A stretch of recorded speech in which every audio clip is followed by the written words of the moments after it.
Guys, welcome back to another ESG Football video. And yes, I finally played ESG Football. Yes, I loved it. And today I just want to talk about strategy. And the first thing I want to talk about is the running back, because the running back seems to be such a pivotal part of the offense in ESG Football. And what I mean by that is you kind of built your team's identity around it. And really you had two options. You got the power back, you got the speed back. Now I know naturally somebody says, well, what if you can have the best of both worlds? Get that hybrid back that's a bruiser and is fast. And to me, to make that build, you're either gonna have to be not great at being a bruiser or super duper fast, so you're mid at both, which isn't adding a whole bunch to the team, or you're gonna have to put so much into your running back on just being good at running back that he's gonna suck at everything else, like catching the ball or playing a position on defense. So that's not really what you want to be going for when you're making your running back, okay? The second thing you want to talk about when you're doing your running back is if you go with the power back route, are you going to be as fast? No, but the power back has this special thing about it to where the power back has to be addressed pre-game. The power back can't be addressed during the game. There's no adaptation that can be made that is going to get you'll put your defense in a position to where they can handle this power back. Either you have the tackling on your team or you don't. And if nobody on your team really invested on being a sure tackler, this power back is going to use and abuse your defense all game. And that's all there is to it. All right, you can gang tackle, you can try to make sure as many people at the ball as possible, but that's not going to guarantee that you're going to get this guy on the ground. If he's a true bruising running back, if he is, then he is going to run through this defense and he's going to break tackles all game long. And the only chance you have is after he breaks 2 or 3 tackles, he might get tired and he might be able to catch him from behind, but at that point, he done picked up 25 to 30 yards and your defense is cooked, because this is going to happen all drive anyway. So that is the pros to the power back. Is he slow? Yes, but he will need to be addressed pre-game. No adjustments can be made post-game. You can get as many people to the ball as you want, but if you don't have the tackling, he going to be a problem. Now, when you talk about making your speed back, your scat back, your jukes and your spins, this running back is also really good because he's dynamic. Think of Jahmyr Gibbs. You can hit your head on the goalpost every single play. Yes. What are the cons to that? Because the pros are very obvious. The cons are you're going to have to be smaller, because speed is correlated to size in ESG football. That's obviously for balancing purposes. So if you're a smaller back, what does that mean for you in ESG football? That means you won't break any tackles and you are highly susceptible to fumbling, way more often than the power back. Like, it is what it is. If you get hit stick by one of these bigger linebackers, these hard-hitting safeties, you will fumble. Like, you don't be shocked when you put the ball on the ground. Now, another thing is that a scat back can be game plan for, to me, after the game starts. You're like, oh, okay, this guy's kind of fast. We're going to have to set our defense up in a way that we can cover more of the field, spread them out, whatever the case may be, so that we can get our hands on him. Because once you get your hands on the scat back, he's going to the ground. Okay?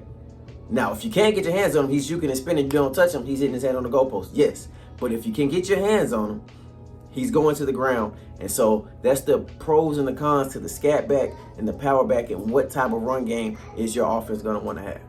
Now, when it comes to the run game in general, I feel like you're going to have to kind of build your team around the type of scheme you want to run. So let's say you're a run-heavy team. You got 2 options you can go here.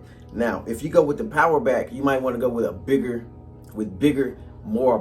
with receivers with better blocking. Then you can line up in these power sets, give yourself a fullback, run the ball down the opponent's throat. Facts. That is completely an option. It is completely viable. I watched it happen this past weekend. Okay, but you also got the option to where, okay, yes, we got the power back, and you might want to crowd the line of scrimmage to get as many bodies on him as possible. But on the outside, we got these speed receivers that kind of want to prevent you from doing that, because we could beat you over the top, right? So that's also an option. And also, if you got these speedy receivers, when you go into these formations with a fullback, now the fullback's not some big blocking guy.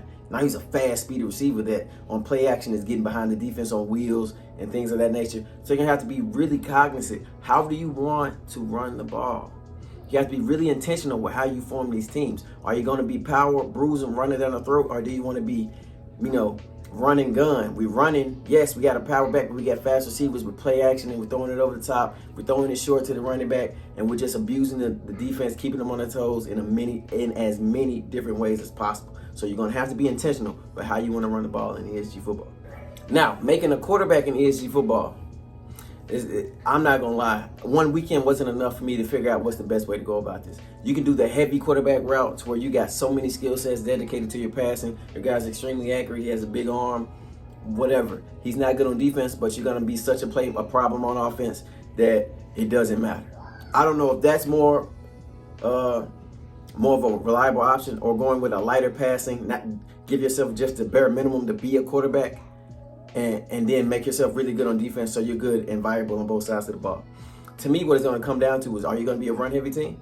If you're going to be run-heavy, then you might need the minimal quarterback with just enough to get by, and you're going to run the ball heavy, and he can throw all the short routes, then can dunk, not really trying to, spread the defense out over the top or anything like that, just enough to get by, and we're going to run the ball down your throat. Then the minimal quarterback is cool. But if you're going to air raid, get these fast receivers, get the fast running back, stretch the defense out, throw it all across the yard, and then you might want to go into the heavy Brett Favre. I'm super accurate. I got a super big arm. The arm talent is crazy, and I can make every throw. So that's because also every time you make a build, you have to be intentional. How am I going to want to play with this character I made? Because he's not going to be good in every scheme. Now, for defense, as far as strategy goes, I feel like the defense was not quite as build dependent as the offense. Was your build important? Yes. But basically what I'm saying is, it don't matter what your build was. If all of you guys weren't on the same page, it didn't freaking matter. When it comes to stopping and run, everybody's got to have their gaps. When it comes to zero man, everybody's got to cover their man, because you ain't got no help. If you got help, you got to be there. Now, you know what I'm saying? It's all about, if this running back runs a delay route, he's my man. If he runs a delay, I'm a blitz. But if he ends up going out for a route later, then I'm gonna need you to pick him up for me. Stuff like that is gonna be the difference in getting stops in ESG football and not getting stops. It's gonna be all about communication. Your build is gonna be important, but your build is gonna be completely irrelevant if you guys aren't on the same page, trying to get stops, picking up your men, picking up blitzes, dialing up blitzes, stunts, all that good stuff. Bracketing coverage, doubling the guy that's getting off, switching guys that go inside. You get the first guy inside, I get the first guy outside, stuff like that. That's what's going to be important to getting stops and playing strategically on defense in ESG football. And the last thing I want to talk about when it comes to strategies, I want to talk about the play calling in ESG football. I made a video talking about all the possible formations that could happen in this game. Bro, I came up with like 40 or 30, whatever number was. They had formations I didn't even think of. And I thought me and my brother sat down and thought of everything. No, they got under center, pistol, shotgun, every variation. You want a fullback, you want 2 tight ends, you want 1 tight end, you want empty. They got literally everything. So whatever scheme you think you want to run in ESG football based on your build, you will have the opportunity to find a formation that benefits that scheme. They thought of literally everything. There are a ton of plays in ESG football. So you don't have to worry about one if they're going to have this formation, one if they're going to have it. They got wing T. In 7v7, they got wing T. So there's no excuse, bro. I'm telling you, they got every formation and every type of play you can think of. Whatever scheme you want to run in ESG football, whatever strategy you have that you want to implement, whatever with you and your guys or whatever, and you guys' builds, you have it. Tight end, fullback, 2 tight ends, whatever, 2 fullbacks. You got it in ESG football. I promise you. The strategies, no limit. If you like the video, guys, like, subscribe. It does a lot for me. It helps a lot. I appreciate all your support. I will see you guys next time.